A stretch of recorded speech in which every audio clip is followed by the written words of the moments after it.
much. Right.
Hello, everyone, and welcome.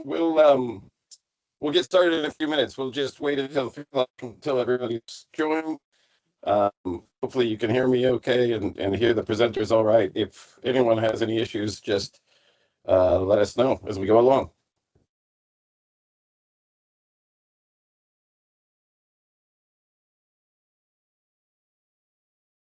Are you able to hear me and see me? Okay. Yes, perfect. Yes, no problem. Great.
So Caroline, you guys have the conference coming up Yep, yeah, in Denmark? less than a month. It seems the time has flown by from Salzburg to now. It's almost time. Good. Yeah, it should be nice and hoping for lovely weather. We've had great weather in the UK this spring, so I'm hoping that's Yeah. made its way over to Denmark as well.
So are we waiting on a number of people or just till 10 a.m.?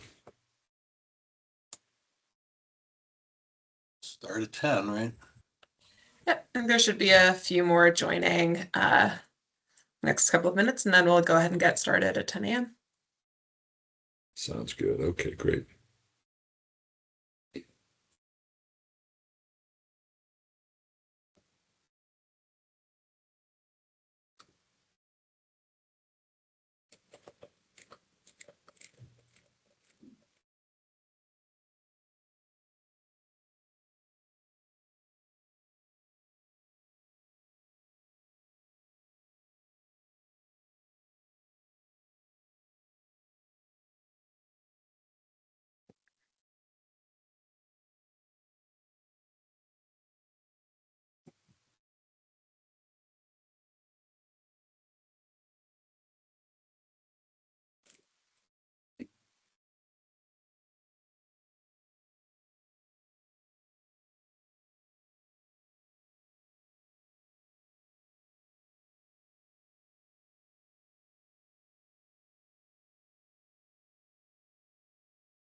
All right, it's 10 a.m. or 3 p.m. or 4 p.m. or some other time, depending on where everybody is. So I think we're going to go ahead and get started. So welcome, everybody. Thank you for joining us for this IAG remote event titled Think Global, File Smart, Navigating IP Protection Across the US and EU. This is a joint presentation from Wegman Hessler and EDES, and we're excited to explore the world of IP protection across the US and EU. All right. So just a few quick housekeeping rules. So please mute your audio, and you can keep your video on if you'd like, but please make sure your microphones are muted just to allow the meeting to flow. We'll be holding a live Q&A at the end, but if you would like to ask any questions during the webinar, you can submit via the Q&A button or in the chat as well, and we will get to any questions at the end. If you would like closed captions, you can toggle those on in the More button in your toolbar. We are recording today's session, and we will circulate the recording as well as any materials we reference to everybody after the session. And if you have any issues throughout the webinar, you can drop and rejoin, or worst case, reach out to myself or Sean, and we can make sure that you are readmitted. So again, just to reiterate, this is a joint presentation between Wegman Hessler and EDES. And today we're going to discuss the realities of protecting trademarks and patents in the US and EU, and how as IAG members, we can recognize the moments when cross-border collaboration is necessary. So I'm going to introduce our panel now. So we have Jean-Christophe Chevalier, who is a co-managing partner at EDES in Paris, who specializes in European intellectual property, digital economy, and data protection.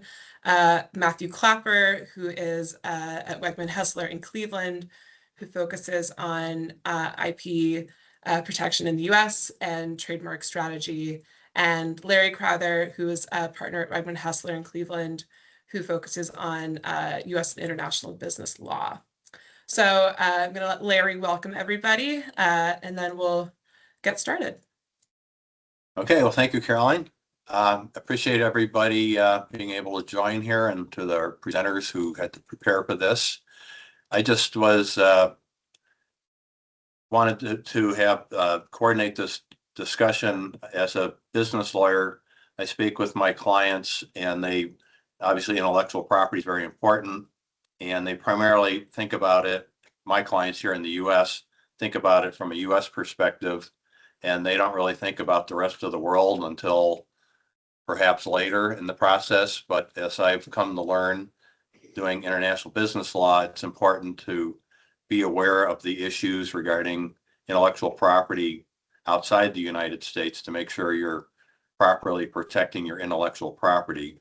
So as a member of IAG, I thought it would be helpful for the other business lawyers to get a high level view of the coordination and the differences between the intellectual property laws in the different territories. So with that, I will turn it back to Caroline. Thank you all. Great, thank you. And so as you can see, we have a quick overview of what we'll cover today. And with that, I'm going to turn it over to Matt to begin the discussion to talk about trademarks. So thank you to Caroline and Larry for the introduction. So I'm going to start with United States trademarks and a couple of points to keep in mind that I think are very helpful in working with clients in order to most effectively protect their brands and their trademarks in the United States. And then I'll follow up with United States patents. And then the main thing that I'll probably be hitting there is managing priority and then counseling your clients on keeping their inventions secret and the benefits that that provides particularly in international filing. So starting with U.S. trademarks, the essential thing to remember is that first use in commerce in the United States is going to be your basis for obtaining a trademark registration. Now, your use in commerce has to cover all the goods or services that you want to have protected. So anything that you specify on your trademark application, you need to be using that mark on the goods and services that are listed. Otherwise, they are subject to cancellation by a competitor at a later point in time. So that's one of the things that we typically work with clients on, is to kind of strategize or coordinate their trademark filings with brand releases. So as they, at first we would probably do a search to get an idea of whether or not there are any conflicting marks in the United States that could prevent them from getting their trademark registration through. And that's important because you don't want to have to rebrand, after finding some mark that was off your radar and forcing your client to, jump back into doing the work to rebrand that mark. So helping to discover what might be in opposition to their registrations are very helpful. And then afterwards, typically you're going to file an application. So if you jump to the next slide, after we complete a search, we file an application in the United States Patent and Trademark Office. Examination might be 6 to 8 months. Assuming nothing goes wrong, it's public for opposition. If there's no opposition, then typically your mark will register. And then once you have the registration, you'll have the opportunity to enforce your mark. Now, there are a couple of caveats. So use in commerce is the main requirement, and it has to be on all the goods and services in your identification, in your trademark registration. And if there are use changes over time, you can update it. The U.S. Trademark Office expects you to submit a change to your goods and services. If you, for instance, stop using a particular product, the U.S. Trademark Office expects you. It's not essential, but they conduct audits over time in order to try and pare down uses that are no longer current, and to update the trademark registration so they reflect the current goods and services used. Now, a couple caveats to the use in commerce requirement. You can file an application in the United States that's called an intent to use application. Now, the intent to use allows you to get your application on a given date, and allows you to prove or develop use in commerce at a later date. Now, your registration will not issue until you've shown your use in commerce. And so you will not have an enforceable trademark registration in the United States until you've shown your use in commerce and following that intent to use trademark application.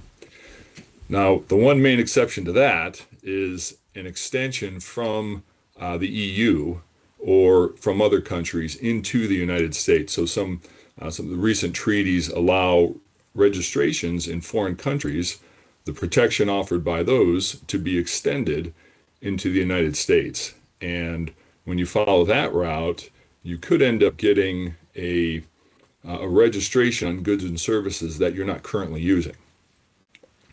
And that's interesting because, as JC will talk about in a little bit, that's not a requirement immediately in the EU to have your use in commerce prior to registration.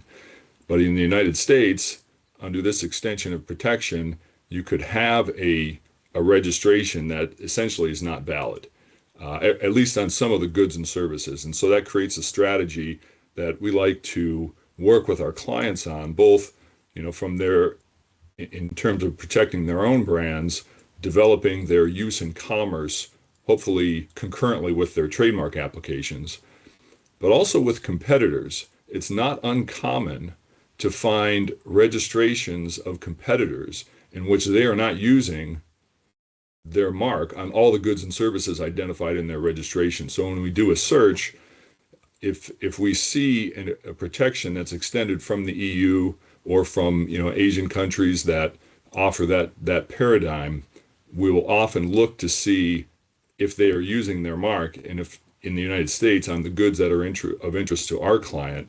And if not, we can seek to cancel their registrations, those what otherwise might be competing registrations that would prevent our mark.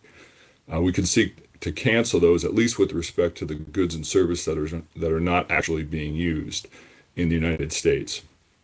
And that's relatively common with registrations that are extended from overseas into the United States. So that's something to keep in mind with your clients is marks in the U.S., the research into actual use in commerce is something that can help to clear the way for your clients' marks to register in a crowded field where a particular brand or logo or slogan is used by, or similar marks are used by other competitors in the space. Okay, so we can jump to the next slide. All right, and so typically, you would want to coordinate with foreign counsel where possible in order to manage your filings and get an estimate of where your clients might have an interest, where their marketing could lead into, what new markets their product, their product rollout could lead to, and then prepare in advance the trademark filings that go along with the brands that precede those products and services. Okay, so I think I will jump to patents now.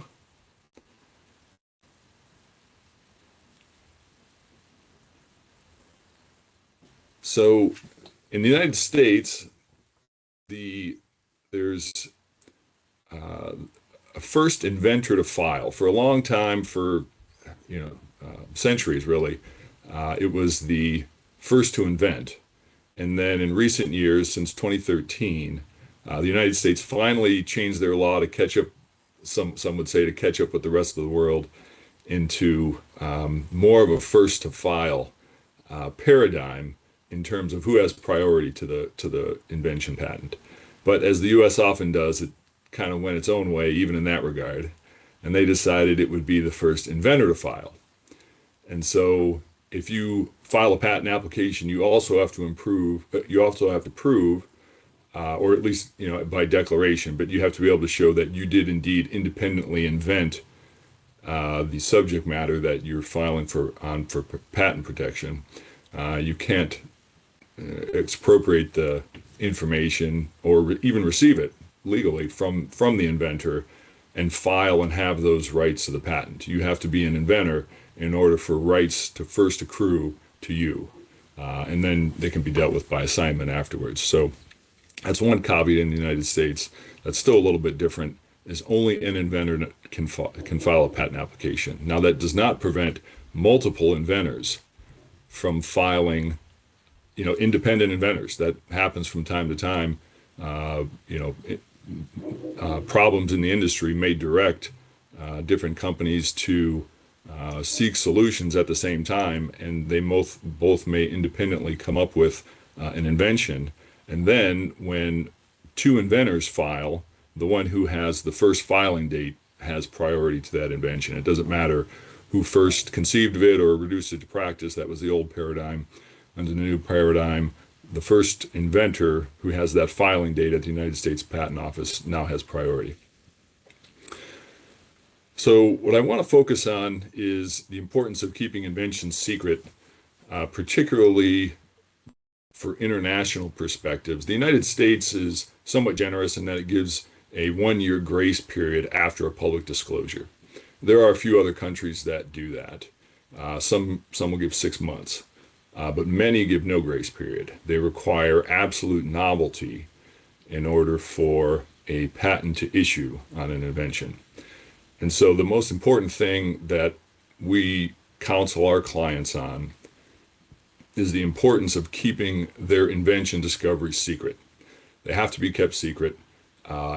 Any public disclosure can serve as prior art now pretty much anywhere in the world. So a public disclosure, particularly a written disclosure, but also a sale in Europe, will serve as prior art in the United States as of the date of publication of that document or that public sale in Europe, and similar in most countries. So typically we would want to always file a patent application before there's any disclosure outside of an organization of what the invention is.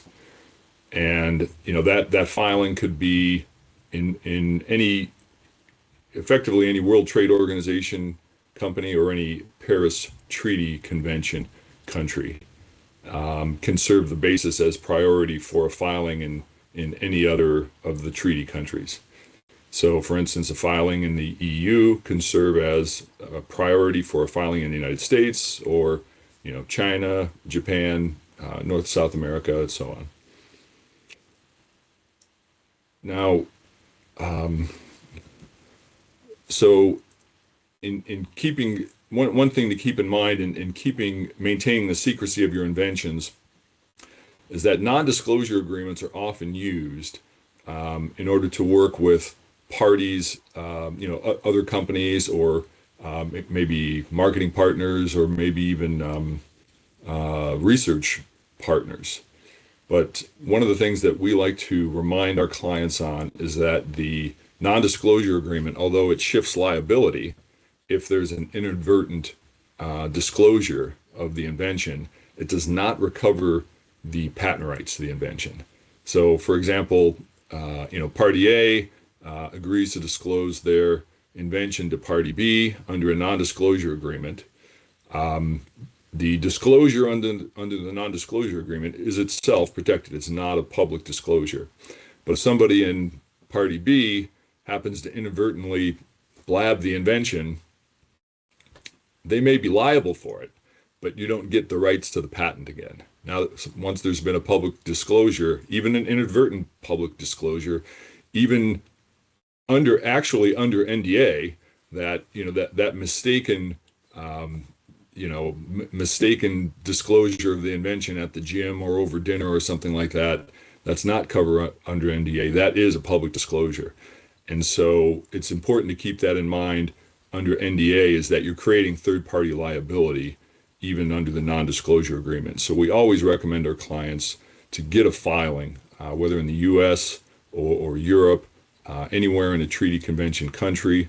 Get that filing before any significant disclosure outside of your own organization, because that gives you the best protection. And so once you have that filing, you now, under Paris Treaty, you now have a year to file in various other countries. Under the Patent Cooperation Treaty, you have a year to file a PCT application, which then serves as priority in up to, I think, greater than 170 countries now, after about 30 months. And so that's kind of like the essential thing is keeping the invention secret until you get a filing, and knowing the scope of protection of an NDA and the remaining liability, the third-party liability that still accrues even if you do have an NDA in place. Now, one interesting, the provisional application is probably worth mentioning. The United States offers what's called a provisional application, and the provisional application can serve as priority. It's a priority application both for a United States non-provisional filing as well as for EU or any other member of the World Trade Organization or the Paris Convention. But at least in the United States, there's a particular benefit to the provisional application in that it effectively can secure you an extra year of patent term from your priority date. So the United States patent, the term of priority is 20 years from the non-provisional filing. And so you can get either a year earlier of priority by filing a provisional application in the United States, or and effectively an extra year of patent life at the end of your patent by using that provisional filing strategy. So for certain industries, that's essential. Pharmaceutical is the one that comes first to mind. Once for any drug that gets prominence in the market, the greatest source of revenue can sometimes be in the last few years of a patent's life. So if you have any clients that deal in pharmaceuticals and they're looking to file in the United States, a provisional application could be very beneficial in both getting the earliest priority and getting an extra year of patent life on the back end. Other industries that extra year might not be as big of a deal. Most of the value, for instance, in rapidly changing technologies is at the front end of the patent. So for them, they might just file a non-provisional application as their first priority and then use that to file in the EU or Asia or anywhere else around the world. All right, so if you don't mind jumping to, it looks like, yes, the next slide. Well, I guess I can go over this briefly. So, or just the previous slide. Application process, typically in the United States, it's 2 to 3 years from your first non-provisional filing when you'll get an office action. Issue then could be anywhere from 3 to 5 years is probably typical for a patent issue. There are some mechanisms to speed up the patent examination process. There's a total of 3, I believe. Most of them cost a significant increase in the filing costs and the examination costs. But if it's important to get an enforceable patent as soon as possible, there's some good mechanisms to get examination within a year and then hopefully an issue maybe between a year and 2 years. So that is available, and it's something to do counsel on your clients to talk to them. Is it more important to get an enforceable patent immediately, or is it more important, for instance, to have longer patent life? And that could help you to develop which strategy you want to use for a particular invention in the United States. And that's the majority. So next slide, I think. Right, so we mentioned the PCT filing already, and JC will get more into the European filing. And I think that's everything I've got. Okay, so I'll pass the baton over to Jean-Christophe. Thank you, Matthew. Good morning from Paris, or good afternoon for those joining from Europe. Over the next minutes, I will walk through the European IP landscape, how rights are obtained, maintained, and enforced across the EU, and how to connect directly to the US work Matt has just presented us. First of all, I will start with trademark and then move to patent. That order is deliberate because for most business entering the European market, brand protection is the first question on the table and the one where the audience can add the most immediate value. So let's start with trademark. So the most fundamental difference between US and EU trademark law is this. In the US, right arise from use in commerce. In the European Union, rights arise from registration. This is not a technicality. It means that a business operating in Europe under a ground it has never registered as in principle no enforceable EU-wide trademark right, regardless of how long it has been trading under that name. The EU trademark filed with the European International Patent Office based in Alicante gives a single registration covering all 27 EU member states. The procedure is relatively straightforward: filing, formality check, examination on absolute grounds, and then you have a 2-month opposition period, and then the registration is granted. An uncontested European trademark can be obtained between 4 and 6 months usually. The key point for the audience is, unlike the US, there is no statement of use required before filing. We can go to the next slide. In fact, that opportunity comes with strong conditions. Under EU law, a registered trademark shall be put to genuine use within 5 years from its date of registration. That means that if it's not seriously used, any third party will be legally granted to bring a revocation action against the EU before the European Patent Office, Trademark Office, or before a national court. And if the revocation action is successful, the registration will be cancelled as thought it never existed. Compared to the US, there use is a preconditional condition for registration itself, meaning that I don't want to go back to the presentation from Matthew, but in the US, if you do not use and if you don't provide evidence of use within 5 years, then the USPTO can directly cancel the trademark. That's automatic. On the other hand, in Europe, we need an action from a third parties, in the context of a legal trademark infringement action. The risk of non-use arises before you even get the mark. In Europe, the risk arises after registration, which makes it much easier to overlook, especially for US clients who assume that what applies at home applies everywhere. The practical counsel on these slides on the screen is you have to plan a genuine use or licensing strategy from the moment of filing, meaning that you don't have to use the trademark during the first 5 years, but as soon as the 5th anniversary starts, you will have to have a plan of use licensing, sub-licensing, franchise, anything that will show that the trademark is well used and that it is not, let's say, subject to risk of revocation. So everything has to be documented. Evidence of use have to be documented. It's essential.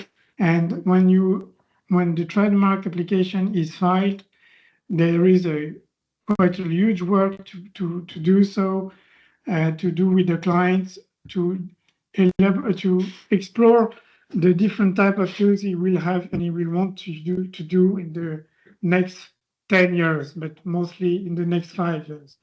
So when a client comes and say, I want a trademark covering the 45 classes from this, that's not possible to do so. I mean, unless the client has a huge amount of money, but if he's not able to demonstrate this use afterwards, then he will lose some rights during the next 10 years on the trademark. We can go on the next slide. Let's focus now in the difference between national trademark rights and EU trademark strategy. when should a client file a national trademark when done or in addition to an EU trademark?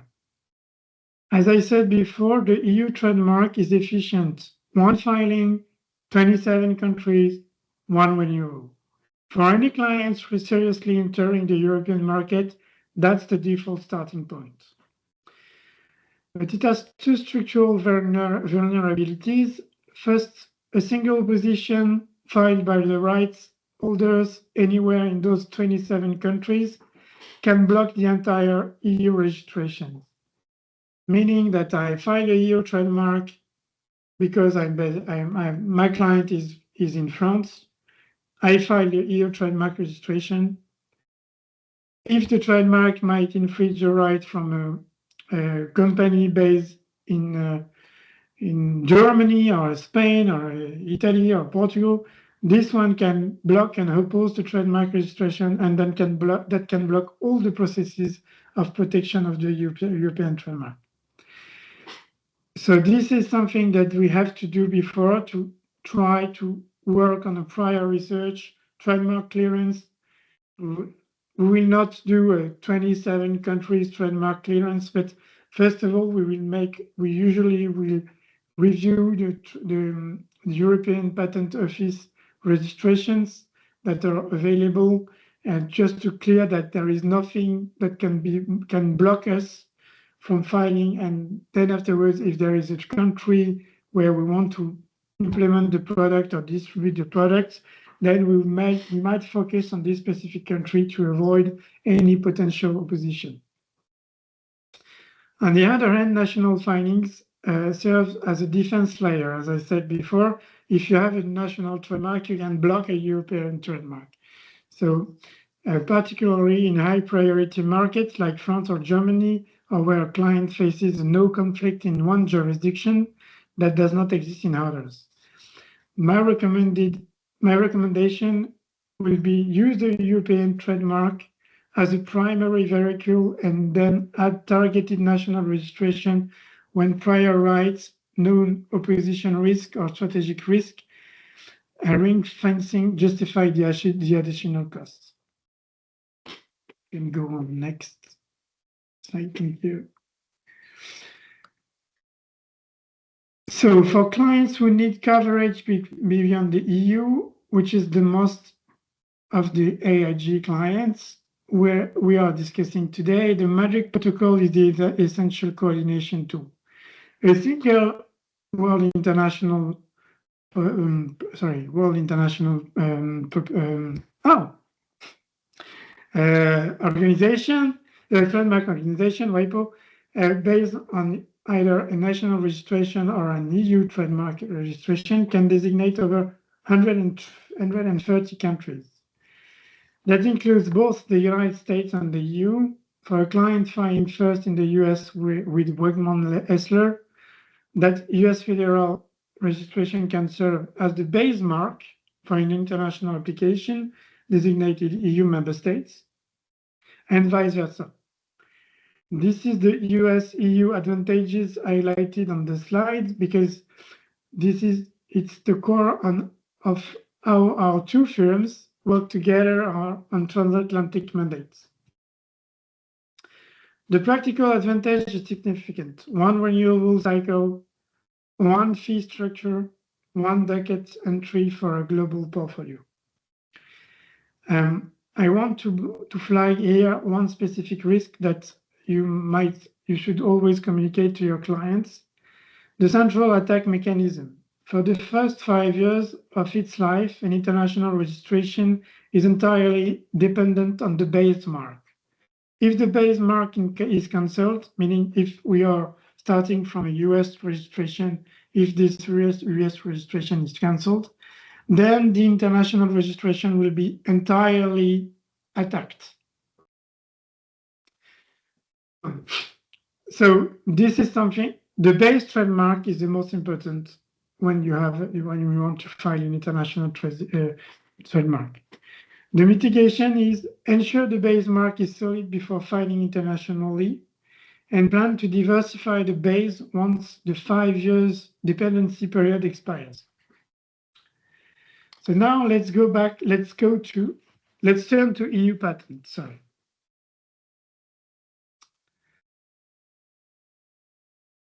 I think that there is one message in this slide that I want everybody in the room retain on patent is that the red banner at the bottom of the slide.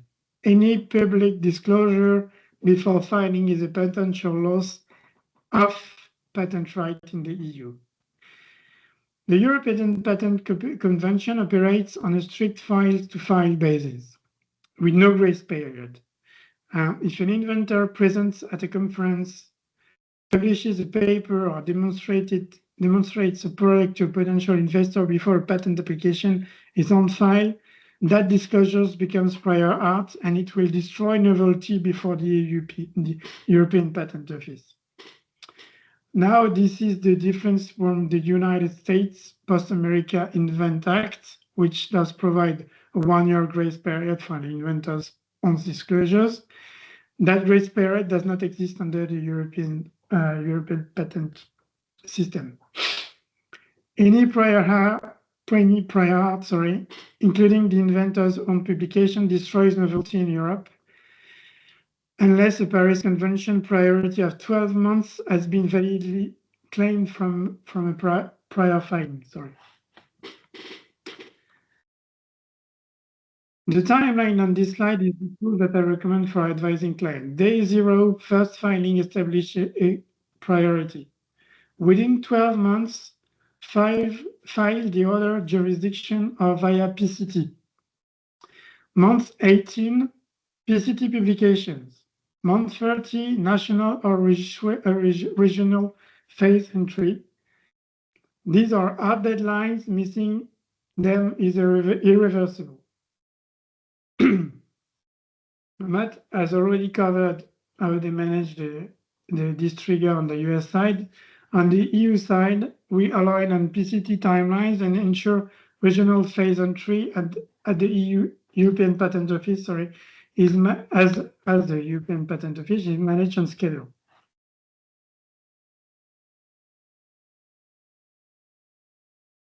European Patent Office, the prosecution overview.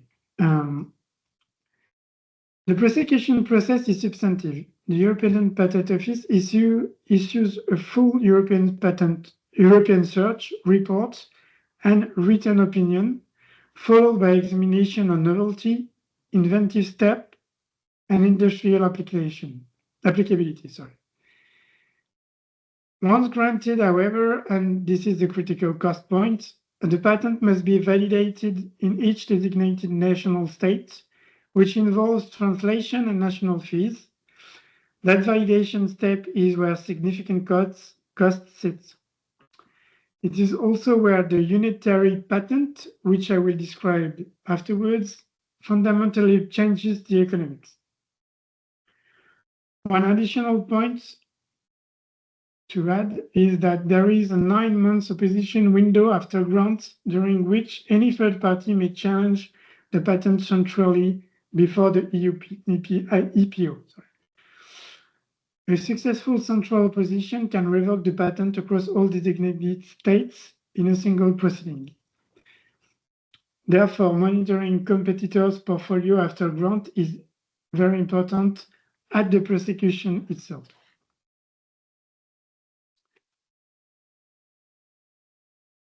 Two new instruments entered into force simultaneously in 2023. It's the unitary patent that allows any applicant upon grant of a European patent to request unitary effect across 18 participating member states without any national validation. One title, one renewable fee, one portfolio entry. The cost saving compared to validating a classical European patent is multiple national states are substantial, in some cases reducing annual maintenance costs by 30 to 90%, by 80 to 90%. Sorry. The UPC is the jurisdictional counterpart, a supranational court which jurisdiction over both infringement and validity for European patent and unitary patent. A single UPC ruling has EU-wide effect. That means a revocation action can wipe out patent protection across all participating states in other proceedings. The strategic decision at the bottom of the slide is the one every patent holder shall now make. Choose the UPC, unitary patent, for broad EU cost efficiency,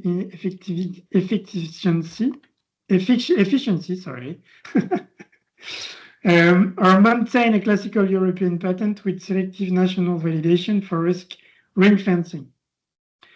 Crucially, for existing patent portfolio, there is a 7 years transitional opt-out available, but that decision must be made before any UPC action is initiated against the client. This is a decision where coordinating with the US Council is essential because the same technology may be subject to parallel proceedings in multiple jurisdictions. Next slide, thank you. So, to summarize the EU section before we move to the next step, on trademark rights in Europe arise from registration, not use. European trademark is your primary instrument. 27 countries from a single filing, but planned for genuine use from day one or risk losing the mark entirely. For international portfolio, Madrid Protocol is your coordination tool with the central attack risk clearly communicated to clients. On patent, strict first to file, no grace period, never disclose before filing. The EPO covers 38 states. The 2023 unitary patent reforms offer significant cost saving and introduce a new strategic choice on every new grant. And coordination with US Council on PCT timelines and annuity management is not optional, it's essential. So the table on this slide has been designed to serve a quick reference in client conversation. If this one page, you need to identify whether a client has an addressed EU IP exposure. Thank you. So far, we have looked at the United States and the European Union as two different systems, different rules on use, different rules on filing, different timelines. So now we're going to move forward and talk about the importance of global IP strategies. So starting point of any good IP strategy is a simple observation. Very few of our clients operate in a single market today, but even when they think they do. A product launch, for instance, a product launch in Ohio is shipped in Germany a few weeks later. A French startup presents at a trade fair in Las Vegas before it has even closed its first round of funding in Paris. A new brand becomes visible on global digital platform, on social media, for influencer, for e-commerce, long before its owners has thought about formal market entry. From a legal point of view, this matters a lot because IP rights are strictly territorial. Therefore, a French registration protects France. A US registration protects the US. The Paris Convention, the Madrid Protocol, the Patent Cooperation Treaty, these are powerful tools, but none of them create a single global right. They help us to find efficiently across borders. They did not remove the borders. The numbers of this slide are worth remembering.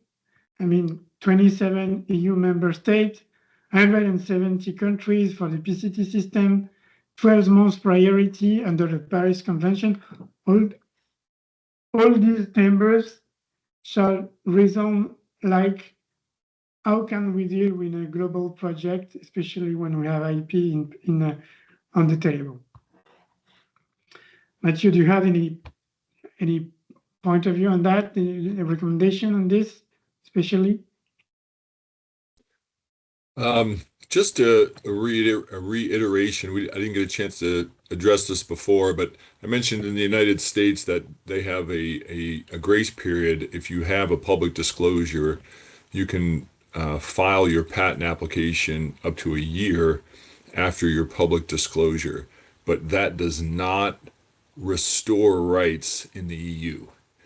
So you can get the US patent, but that US filing does not allow you to then file in the EU.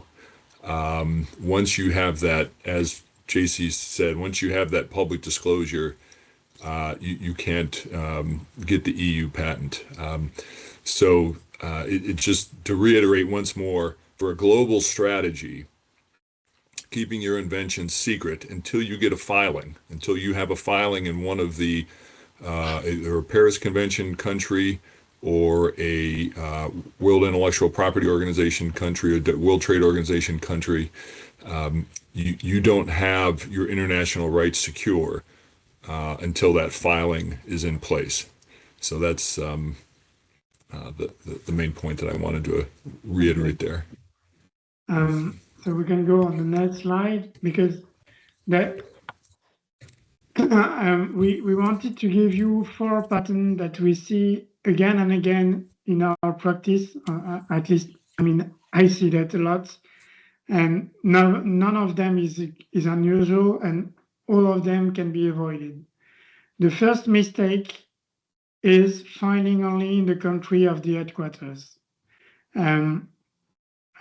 Recently, I had a US client that files a trademark at the USPTO, and it considered the matter closed.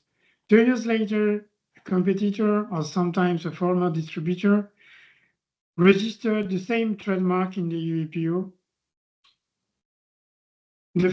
A French client, so that was an issue because the US company had no rights in the EU, so we had to discuss and enter into discussion with the European, the entity that filed the same trademark in EU. So that was frankly, that was a complicated situation because you are not in position of force. So that's something they have to think about before moving forward and launching the product. So second mistake is when we disclose the invention before filing. As mentioned by Matthew before, in the US, there is a 1-year grace period.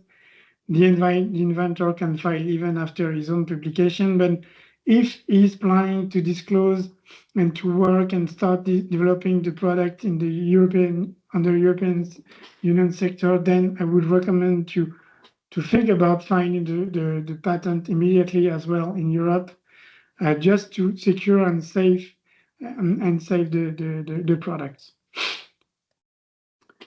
The third mistake is to assume the Madrid Protocol, assuming that the Madrid Protocol or the PCT provides automatic worldwide protection.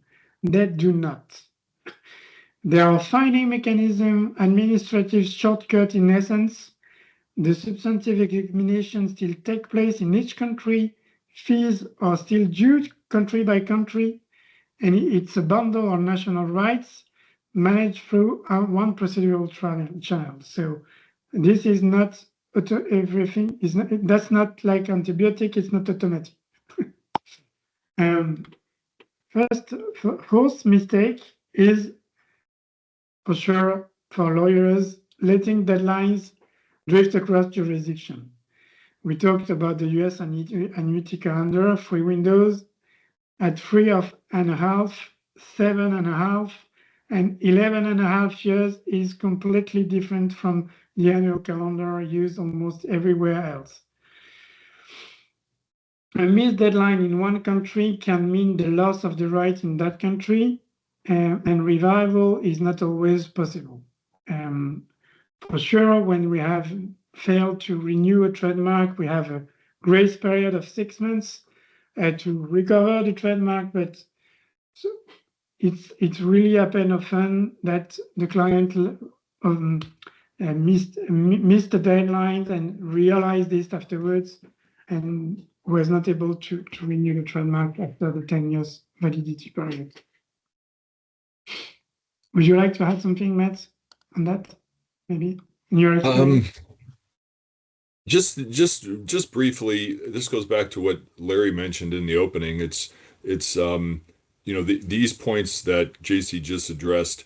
The best way to handle them is to counsel your clients before, in advance of products coming to market, in advance of new branding strategies.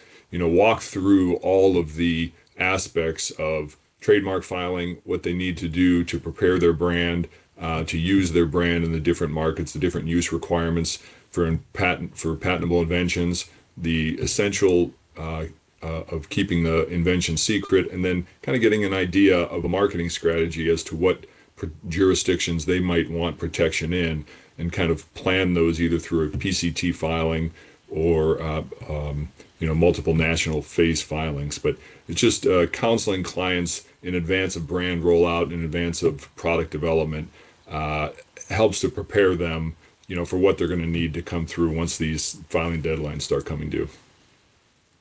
Thank you, Matthew. Now let's talk about the situation of squatting. What do we do?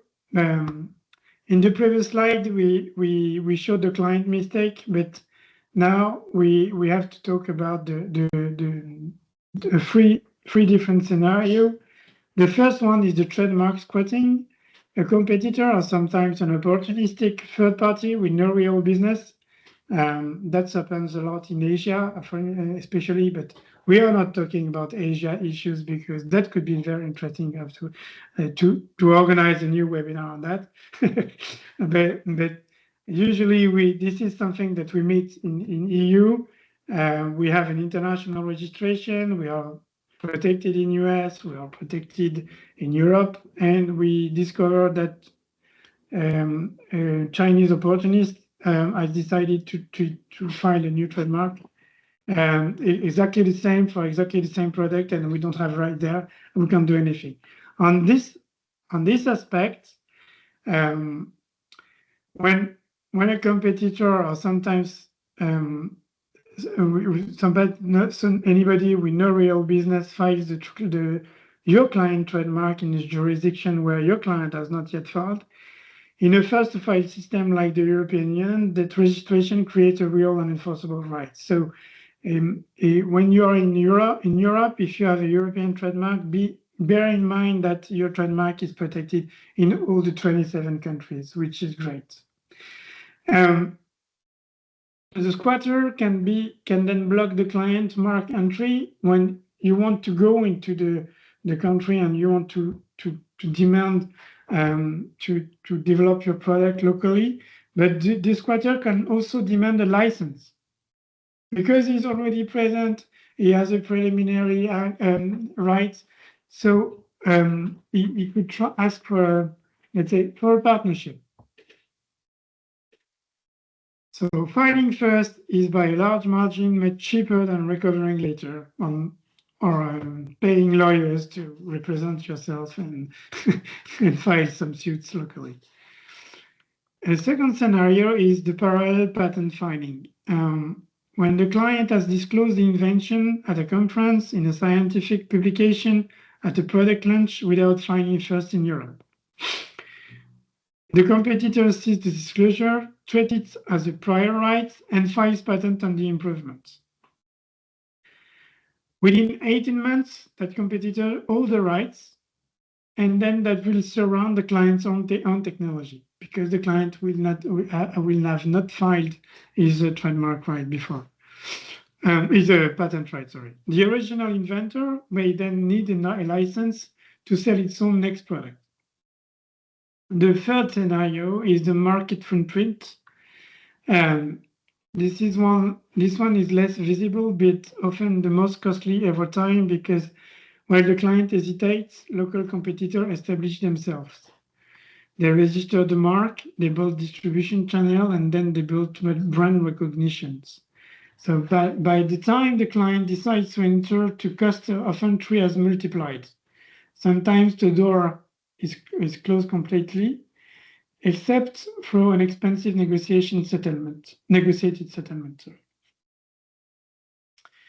So the lesson is the same in each case. Inaction in itself is a strategic choice, and rarely the choice the client would have made. The consequence had been visible from the start.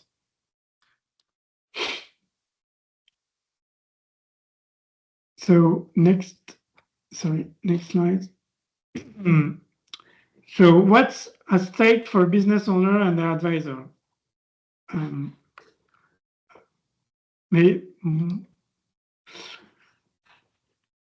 For the business owner, the consequences are concrete and measurable. There is the loss of market exclusivity. Competitors enter unprotected markets without any need to negotiate. There is a reduction in enterprise value. And I want to insist on this point because for those of you who advise on M&A or financing, IP today is a recognized asset class. So due diligence review, map IP coverage against commercial footprints are very important. Gaps lower valuation. We have seen transaction repriced on and sometimes restructured because of trademark squatting in 2 or 3 jurisdictions that the seller had simply never thought about.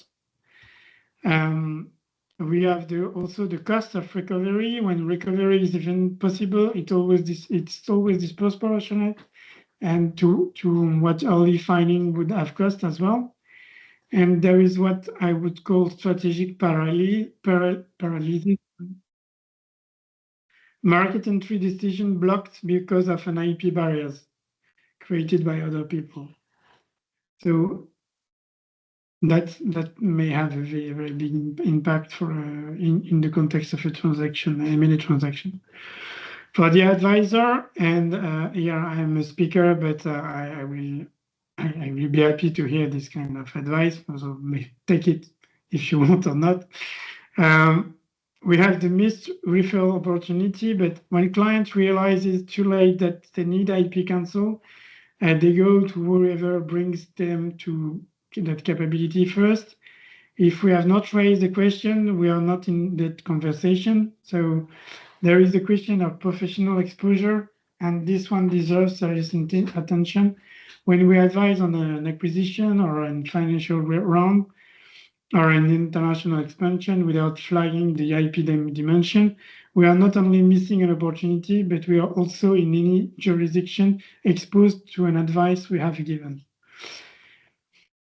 And then there is the relational dimension. I mean, discovering an IP problem after the fact damages the trust the client has placed in us.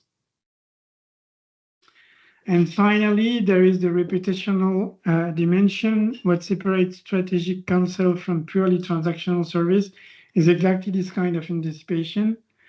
Recognizing global IP risk early is not a specialist skill. It's the quality of legal advice.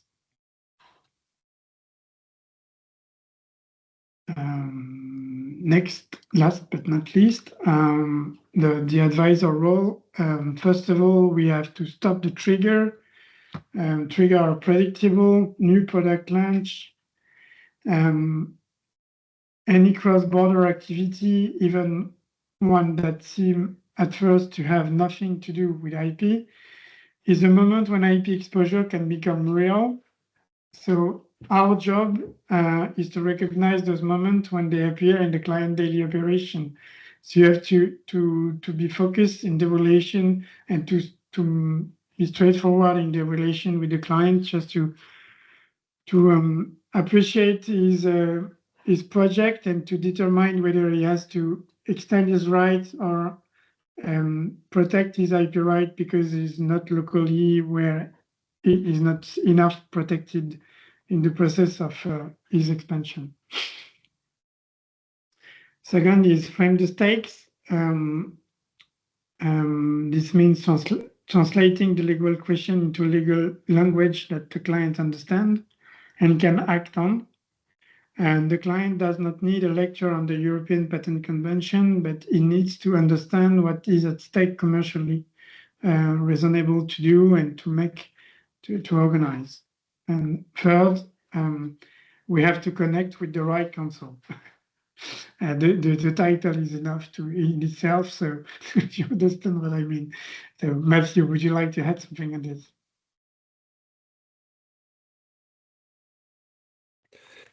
Yeah, so just understanding your,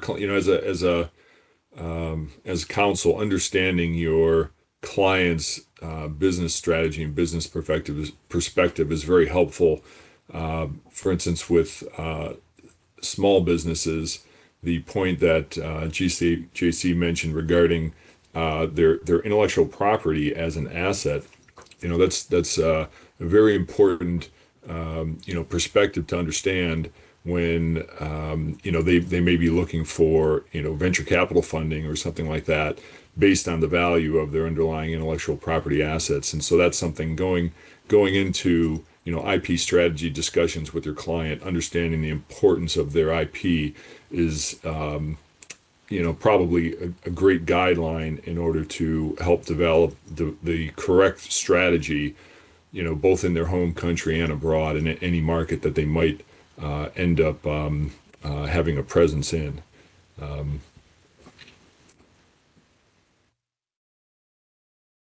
Okay. I think we are okay. We are good. Caroline, would you like to take back the microphone?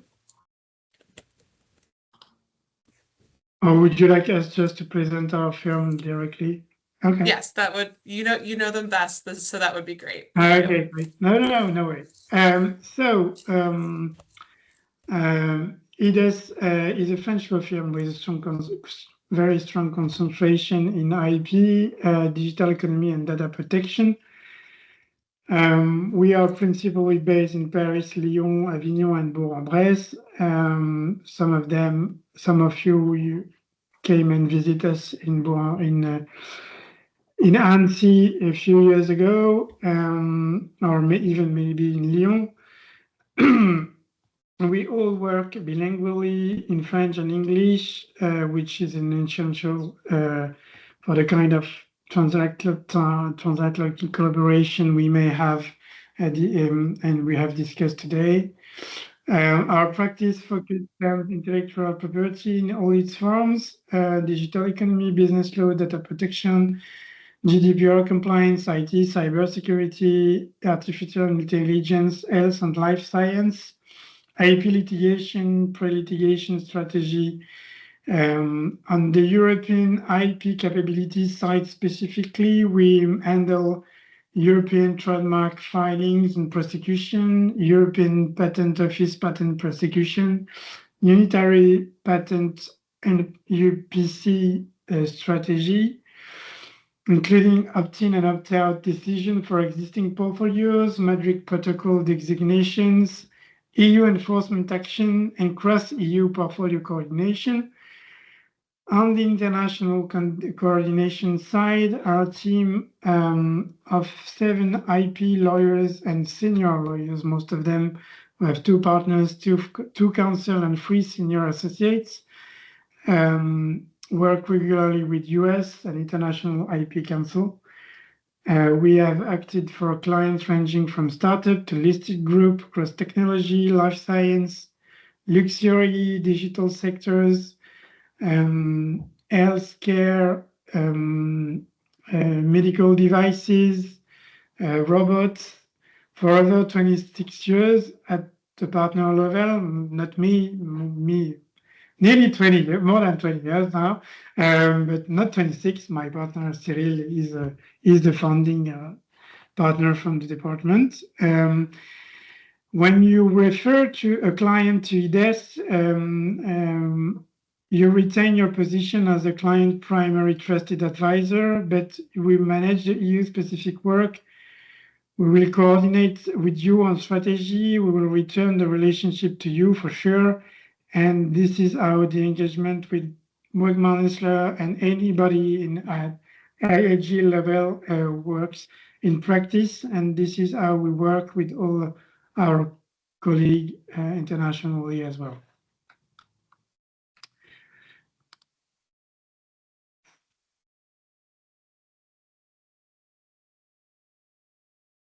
Matthew, Matt, I don't. You want me to jump in here, or you want to do this?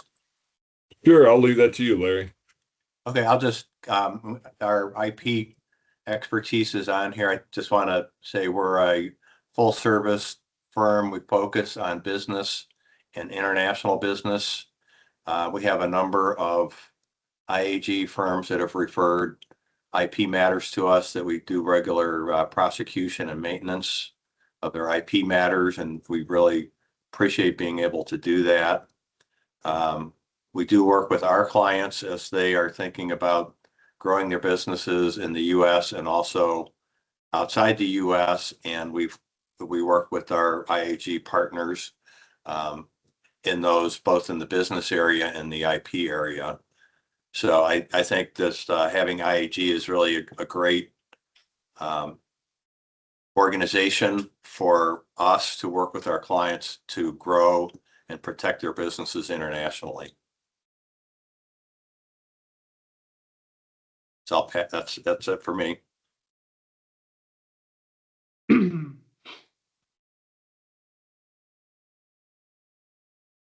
So I will let Lawrence or Matthew. Well, yeah, I think that kind of, so we're about 11. I don't know how much longer we have. Do we want to jump to some questions? I don't know how many more slides we have here. Yep, so you can go ahead Okay. and jump into the Q&A. So first of all, thank you, Jean-Christophe and Matthew and Larry for presentation and all those insights. And so we'll open it up to the Q&A right now. We've had a few questions sent in already, but if anybody would like to unmute and ask a question live, you are welcome to do so. And then, I'm sorry, Caroline, before we go, so we have sort of a stop time, but I think we're willing to continue past that if people want to stay on. Yeah, we have the meeting scheduled to go until I guess it'd be 11:30 or 4:30 or whatever, the 30-minute mark, 30 minutes from now, basically. Oh, so we still have whatever 20, time okay, zone you're in. okay, So okay, I think should hopefully have plenty of time. Yeah, okay, thanks.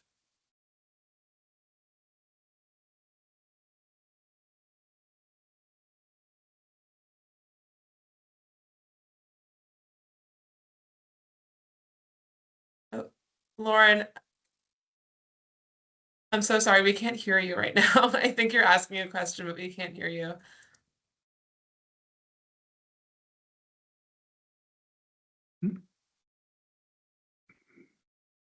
Oh.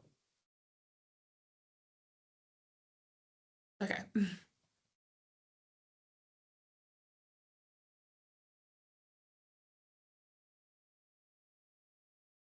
Yes, yep, we can see your chat.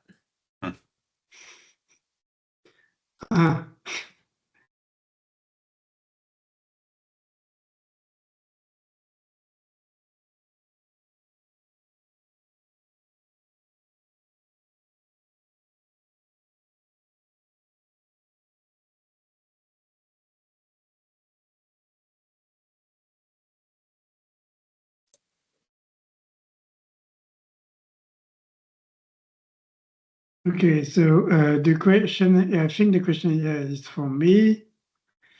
So the question is, if a client only sells in 1 or 2 EU countries, is an EU trademark really worth it?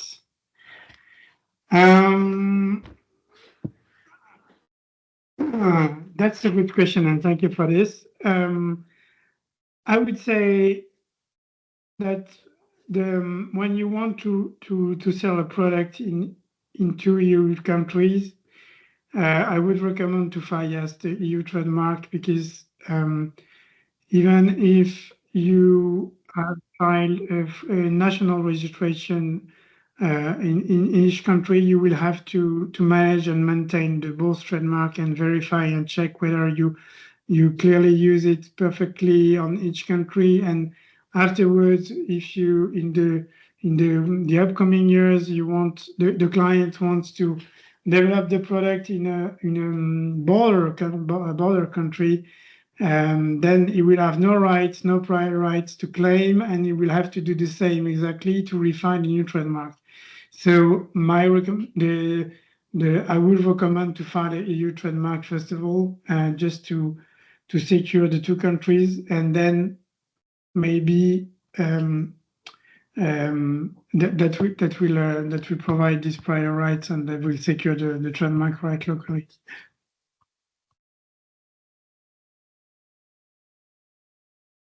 I hope my answer is good for you, Lauren. You're welcome.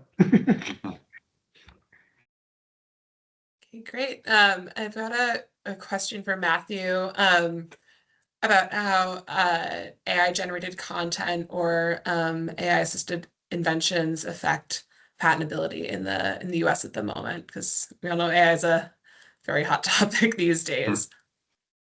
Sure. Yeah, that's the newest one. So effectively, any aspect of an invention that was generated by AI cannot be patented, at least currently. And those are court decisions.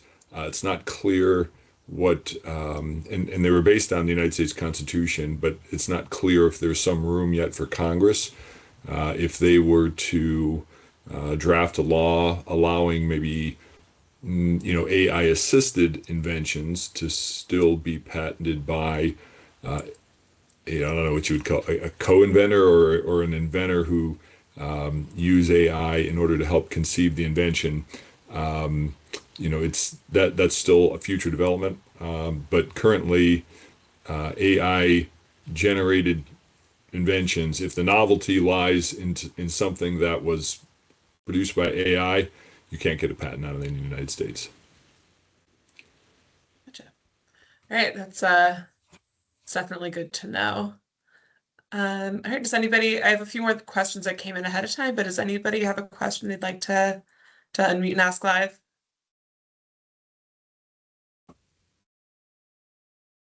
You can feel free to pop them in the chat as well if you're having trouble unmuting.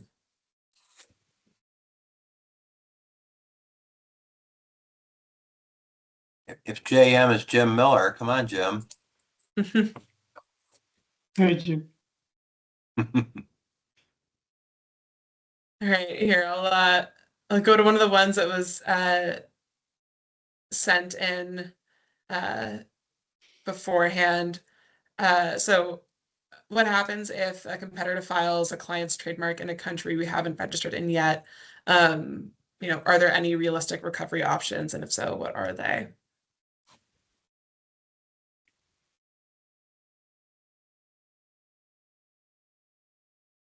Well, in the United States, a couple things that I would like to do. First, I'm going to look to see, as I mentioned previously, I'll look to see if there was an extension of protection, if that registration was based on an extension of protection, and if they had a very broad specification of goods and services.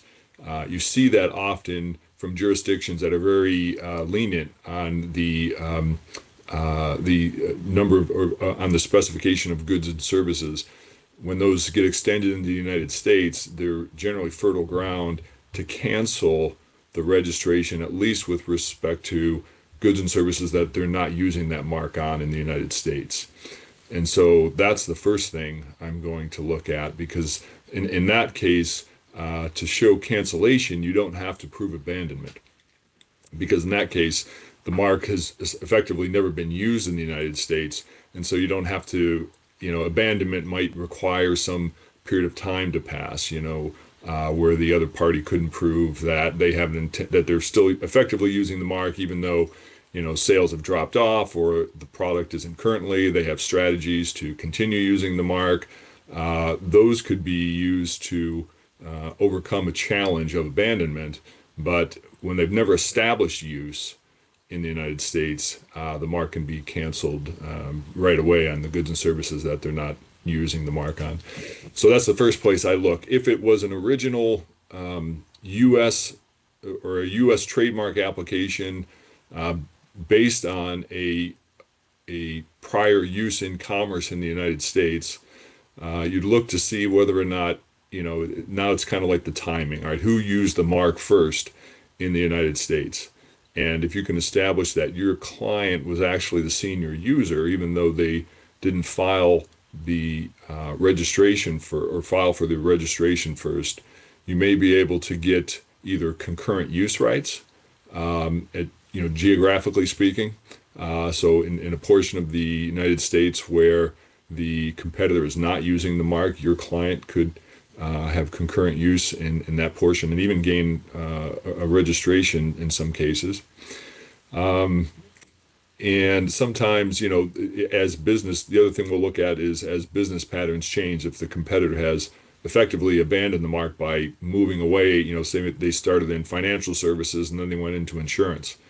And your client wants to register a mark in financial services, you may be able to show that the competitor has effectively abandoned the mark in financial services when they move to insurance. And if you can establish that there wouldn't be a likelihood of confusion between the two marks operating side by side, then you may be able to secure your client's registration as well. So those are some of the strategies effectively to recover some trademark rights if you weren't the first to get that filing or get that use in commerce in the United States, at least.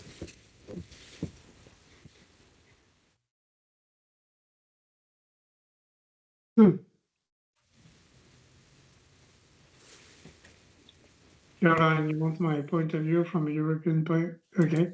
Yeah, no, that'd be great. That's great. No, okay. I would say that recovery is significantly harder and more expensive. I talked about that before, than prevention would have been. So the option does exist. The first question to answer is the competitor application still within the publication phase, because in the EU, there is 2 months opposition window after publication. So if that window is still open, an opposition can be filed immediately based on our client earlier EU trademark, if he has any, and on an earlier national trademark, if he doesn't have any European trademark already registered or established reputation. So an EU IPO opposition costs between 300 and 20 euros in official fees. So this is not a question of local fees, but this is the fastest and least expensive route, because that can block the trademark registration from the competitor. On the other hand, if the mark has already been registered, the main option will be first filing a cancellation action on grounds of bad faith, meaning that you consider that this trademark has been registered in bad faith and especially to block a competitor. So you, client, on our side, on our example, if the competitor knew that your client brand, when they filed through a prior commercial contact, industry presence, or documented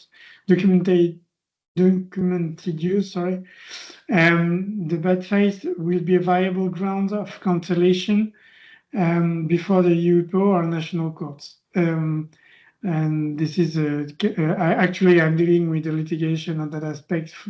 We still have not pleaded, but the case was filed 4 years ago, so it's a long litigation. EU courts have granted bad faith cancellation even without a prior registration in the territory, provided knowledge can be established. So that's something that's one of the options. And the other one is a cancellation for non-use. That is, as I said during the presentation, that is available once the trademark has been registered. The registration is 5 years old. Sorry. So this is a long-term option, not an immediate remedy, and that can be a solution to block a competitor that finds a trademark like this. Great, thank you. And I believe that Sean actually has a question from his previous. I don't know. Sean, go ahead. I'll let you ask your question. Sure. So I've spent a lot of time working with startups over the years, and I've been served on boards where we've discussed at length just trying to prioritize filing for patents versus hiring marketing people, getting the word out about the product. And is there anything, JC and Matthew, you would or any strategies you would recommend for chronically underfunded startups that are trying to do everything with too little money, as a means to best preserve their opportunities going forward, while also trying to do enough to get traction to get the next round of financing in. So, if you don't mind, I'll start there. So, yeah, that's a great question. I've have a few clients in a similar position. So, effectively, what I try to encourage them to do is to do as much of their market strategy development internally, and then also communicate that with their finance partners, because the finance partners now, of course, those communications you're going to have under non-disclosure agreement, but with your finance partner, basically what you're developing with intellectual property is an asset. And that's what finance people are looking for. What's the potential value of these assets, and what scope of technology might they end up covering, and so what market leverage might you be able to generate with your technology and with your patents. And so having it's not uncommon to have finance partners as members of a board, for instance, because now they are not external to the organization, right? And so they are, so that's not a public disclosure. Talking to, a member of your own board who happens to be, also a member or partner of an interested finance entity, that certainly provides its advantages. And then, basically it's just get with your patent counsel and develop a strategy. Try and prioritize the value of the different inventions that you're going to first pursue, and then just develop a filing strategy. Just start filing provisional patent applications. In the United States, as I mentioned, the provisional patent application can be filed to get the earliest priority date, and then you can file subsequent provisionals in the following year, or the non-provisional conversion after a year, and either a foreign application or PCT applications after that year. And so it gives you a little bit of time, and the provisional application is kept secret. It's not published by the U.S.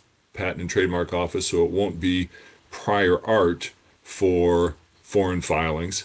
And that's really a good strategy for small businesses, is to hurry up and get those, work with your finance partners, identify the assets that are going to be effective, develop a strategy to get those initial patents filed, and then you're going to look to then basically start your marketing. And then you go out and you really start doing the work on the marketing, and then you, even at the same time, you might be starting round 2 of invention disclosures as you're marketing your first round of inventions to particular market partners. You would start developing subsequent rounds of invention disclosures that you want to file in. So very good, thank you. I'm 100% in line with Matthew, actually. So this is exactly what I would do. So, nothing to add, sorry. To me. Oh, that's great. Yeah. That's great. Thank you very much. Yeah. Okay, great. And I'll ask one final question, since we've got a couple of people from the UK on. Do either of you have an understanding of how Brexit has impacted any of the patent or trademark registration, especially in the EU?